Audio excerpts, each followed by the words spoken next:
Welcome back again. Last video में हमने पढ़ा था इकोनॉमिक्स इंट्रोडक्शन के हवाले से। आज हम लोग पढ़ने वाले हैं इकोनॉमिक की हिस्ट्री के हवाले से। ठीक, इकोनॉमिक की हिस्ट्री में हमेशा ये तीन अप्रोचेज हमेशा से वेल नोन रही हैं। उनमें तीन अप्रोचेज कौन कौन सी, आज हम लोग उनको डिफाइन करने की कोशिश करेंगे। सबसे फर्स्ट आता है एडम स्मिथ के हवाले से। एडम स्मिथ के दौर को क्लासिकल दौर कहा जाता है। इन्होंने 1770s में अपनी book nature of the wealth में कहा, economics is a science of wealth. इसका मतलब क्या हुआ? इंसान हमेशा से ही पैसों के पीछे दौड़ता आ रहा है और दौड़ता रहेगा, और इंसान हमेशा से यही कोशिश करता आ रहा है कि कैसे ज़्यादा से ज़्यादा पैसे कमाए जा सकें और कैसे ज़्यादा से ज़्यादा पैसे को जमा किया जा सके। अगर आज के दौर के हवाले से देखा जाए तो ये पूरा पूरा उस क्राइटेरिया पर उतरती है। क्योंकि इंसान डॉक्टर क्यों बनता है? सबसे पहला मेरा सवाल। इंसान इंजीनियर क्यों बनता है? इंसान कोई भी डिग्री क्यों हासिल करता है? इंसान पढ़ता है, काम करता है, जो कुछ कर रहा होता है सिर्फ और सिर्फ पैसे के लिए कर रहा होता है। ऐसा है या नहीं? अपने आप से सवाल करिएगा और अपने दोस्तों से भी सवाल करिए कि आप जॉब क्यों करते हो, आप पढ़ते क्यों? कोई ये नहीं कहेगा मैं सिर्फ जॉब इसीलिए करता हूँ कि मैं डिग्री हासिल करूँ। वो यही जॉब करे, यही जवाब देगा कि मैं इसीलिए डिग्री हासिल करने की कोशिश कर रहा हूँ कि मैं उससे ज़्यादा से ज़्यादा पैसे कमा सकूँ। अल्टीमेटली उनका गोल यही होता है, ज़्यादा से ज़्यादा पैसे जमा करना। ठीक, सेकेंड नंबर पर आ रहे थे अल्फ्रेड मार्शल। क्योंकि एडम स्मिथ की डेफिनेशन को बहुत ज़्यादा क्रिटिसाइज किया गया, क्योंकि वो बेचारे सच बोल रहे थे, इसीलिए उनको बहुत ज़्यादा क्रिटिसाइज किया गया। तो उनके बाद आते हैं अल्फ्रेड मार्शल। 80s में अल्फ्रेड मार्शल कहते हैं कि economics is a science of human material welfare. क्या कह रहे होते हैं? Human material welfare. अच्छा, इसका मतलब क्या होता है? हम लोग ये समझने की कोशिश करते हैं ह्यूमन मटेरियल वेलफेयर कहते हैं किसे? इसे हिंदी या उर्दू में कहते हैं मादी फलाहो बहबूद। क्या कहते हैं? मादी फलाहो बहबूद।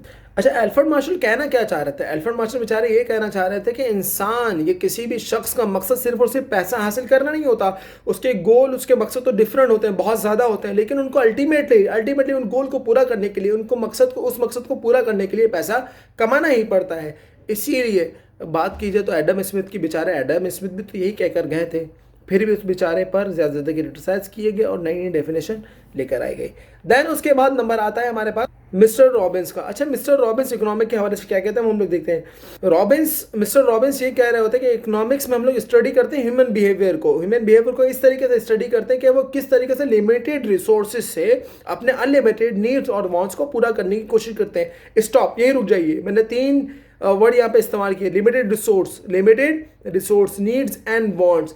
इन तीनों को सबसे पहले डिफाइन करते हैं, उसके बाद हम लोग आगे बढ़ने की कोशिश करते हैं। क्योंकि हमने कहा था इस सीरीज में ना सिर्फ हम लोग पढ़ेंगे बल्कि हम लोग उस तरीके से समझेंगे कि हम लोग अच्छे से अच्छा डिसीजन मेकर बन सकें। ठीक, सबसे पहले मैं डिफाइन करूंगा नीड्स को। नीड्स होती क्या है? ठीक, needs what we require to survive. वो चीज़ें हमें हासिल करना जिनके बगैर हमारा सर्वाइवल मुमकिन नहीं है।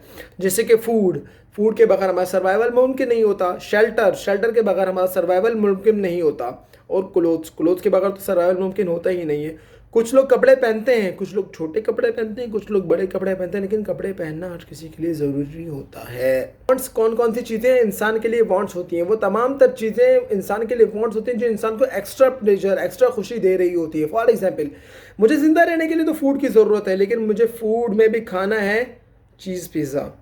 मुझे ज़िंदा रहने के लिए क्लोथ्स और शेल्टर की ज़रूरत है, लेकिन क्लोथ्स में मैं ब्रांडेड क्लोथ्स लेना पसंद करना चाहूँगा। तो ये मेरे लिए वांट्स हो जाती हैं।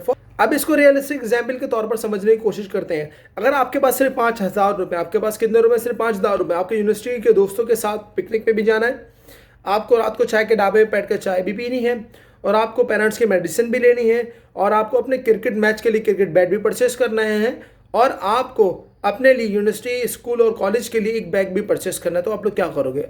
मुझे उम्मीद है कि आप एक अच्छे इकोनॉमिस्ट हो, लेकिन आपको सिर्फ ग्रूम करने की जरूरत है और आप अच्छा डिसीजन लोगे। आप क्या डिसीजन ले रहे हो? आप सबसे पहले डिसीजन लोगे, सबसे पहले आप मेडिसिन परचेस करोगे अपने पेरेंट्स के लिए। सेकंड नंबर पर आप परचेस करोगे स्कूल या यूनिवर्सिटी बैग, जिससे आप लोग अपनी तमाम तर किताबें, बुक्स वगैरह रख सको और यूनिवर्सिटी जा सको। अब यहाँ पे आपके पास एक लिस्ट हो रही होगी, इस लिस्ट में बताओ कौन कौन सी चीज़ें नीड्स और वांट्स होती है। प्लीज इस वीडियो को पॉज करने के बाद आप सबसे पहले सेलेक्ट करें कौन कौन सी चीज़ें नीड्स होती है, कौन कौन सी चीज़ें वांट्स कहलाती हैं। ठीक है, देन उसके बाद वीडियो आगे बढ़ाइएगा। इस दुनिया में किसी भी चीज़ को मैन्युफैक्चर करने के लिए, बनाने के लिए, पाया तकमील कर पहुंचाने के लिए हमें रिसोर्स की ज़रूरत होती है। रिसोर्स हमारे पास हमेशा से तीन तरीके की होती है, land, labour and capital. Land कहते हैं ज़मीन को, ज़मीन के बगैर कोई भी चीज़ नहीं बन सकती है, ना ही आज तक वजूद में आई है। क्या आप लोग हवा में कोई भी एक कंपनी बना सकते हो? क्या आप लोग हवा में बैठकर एक फैक्ट्री खोल सकते हो? नहीं, क्योंकि लैंड बहुत ज़रूरी होता है। सबसे पहला रिसोर्स हमारा क्या है? लैंड। सेकंड रिसोर्स हमारा है लेबर। ह्यूमन के बगैर कोई भी चीज़ मुमकिन नहीं है, चाहे वो रोबोटिक्स हो, रोबोट्स को भी चलाने के लिए, उनको भी इंस्ट्रक्शन देने के लिए सबसे पहले इंसान का होना ज़रूरी है। कैपिटल, पैसा, पैसा के बगैर दुनिया में कोई भी चीज़ मुमकिन नहीं है। आज अब इसको रियलिस्टिक एग्जाम्पल के तौर पर हम लोग समझ रहे होते हैं। अगर हमें फूड परचेस करना है, अगर हमें क्लोथ परचेस करने है, उसके लिए हमारा रिसोर्स क्या होगा? मनी, पैसा। पैसे के बगैर ये चीज़ें हम लोग नहीं कर सकते, पैसे के बगैर ये चीज़ें मुमकिन नहीं है। इकोनॉमिक्स क्या कहता है? इकोनॉमिक्स ये कहता है कि कितना इंटेलिजेंटली ह्यूमन इन रिसोर्स को इस्तेमाल करने के बाद अपने नीड्स एंड वांट्स को पूरा करने की कोशिश करता है। एक्चुअल में यही है इकोनॉमिक्स। चलें आज की वीडियो को हम लोग समराइज करने की कोशिश करते हैं। आज की वीडियो हमने 3 अप्रोचेस पढ़ी, 3 अप्रोचेस के बाद वो 3 डेफिनेशन भी पढ़ी जिनको हम लोग समझने की कोशिश करी। First of all Adam Smith के दौर को क्लासिकल दौर कहा जाता है। उन्होंने 1770s में कहा था economics is a science of wealth. ये 3 चीज़ें हमेशा से याद रखिएगा, आपके एग्जामिनर किन 3 चीज़ें पूछ सकता है।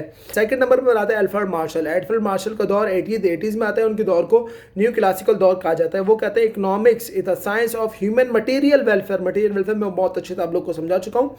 आप लोग अपने इर्द गिर्द वो डेफिनेशन, उस डेफिनेशन के एग्जाम्पल को बहुत अच्छे से ऑब्जर्व कर सकते हैं। अब मिस्टर रॉबिन्स के दौर को मॉडर्न दौर कहा जाता है, इकोनॉमिक्स का मॉडर्न दौर कहा जाता है। इन्होंने क्योंकि बहुत एक अच्छी डेफिनेशन इकोनॉमिक के हवाले से हमारे सामने पेश की। वो कहते हैं इकोनॉमिक्स हम लोग स्टडी करते हैं ह्यूमन बिहेवियर को, कितना इंटेलिजेंटली वो ह्यूमन अपने रिसोर्स को इस्तेमाल करने के बाद, अपने लिमिटेड रिसोर्स को इस्तेमाल करने के बाद अपने नीड्स एंड वांट्स को पूरा करने की कोशिश करते हैं। देन उसके बाद हमने पढ़ा रिसोर्सेज क्या होती हैं, देन उसके बाद हमने पढ़ा हमारी नीड्स क्या होती है, देन उसके बाद पढ़ा हमारी वांट्स क्या होती हैं।